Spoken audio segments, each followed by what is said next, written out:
how to offer our memory, SSD, and monitor for our week 3. 1 week 3, di ba? So, para at least makapag-boost dito ng benta natin, syempre kung anong benefits ng matataas ang memory at kung merong monitor yung isang unit natin.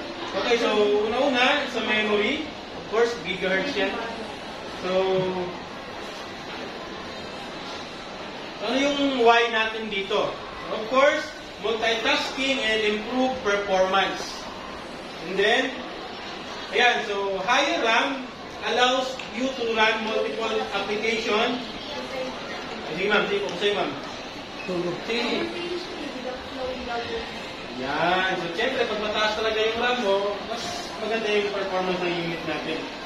So ito yun, so upgrading to high capacity SODIMMs can greatly boost your laptop performance, particularly for memory intensive tasking. So alam naman natin, pag magandang memory, mataas ang memory, hindi agad parang tao lang din yan, di ba? Pag mataas yung gigabytes ng utak natin, o naka-terabyte yung utak natin, mas marami tayong may stored na memories, parang ganun.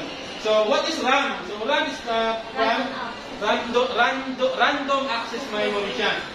So, isa computer short. Sige, go ba? Kung gusto yung ganito, sige. Sige na, patuloy yun. Sige po.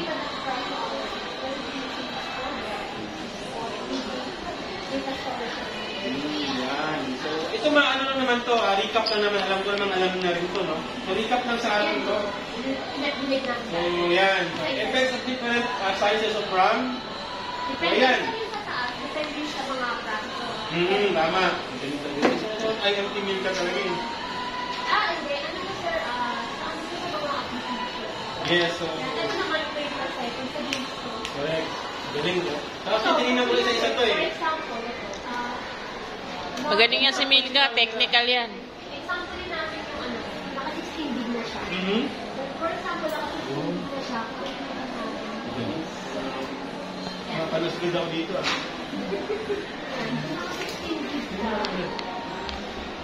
Sabihin natin 16 Okay, sige lang ma'am, okay lang mo. Siyempre, huwag natin siya napalingin muna, basic lang muna tayo. Ito yun. So how? Okay, so how? Of course, so meron tayong slots, di ba? Alam niyo naman paano pindutin yung RAM, paano siya mapalabas, di ba? Control Shift, and then escape. So doon may kita yung task manager. Makikita natin yung slots. Kung ilan bang slots, kung dalawa, at may isa na, ibig sabihin isa na lang yung pwede. Tama, di ba? And then, ayan, upgradable kung hanggang kailan. Kung 16 gig na nakalagay, pero yung capacity niya is 32 gig, ano naman kailangan ilagay? 16 gig na lang ulit, tama, di ba? So, yun. So, UKSP niya. So, advanced. So, pakibasa sa JSON yung UKSP.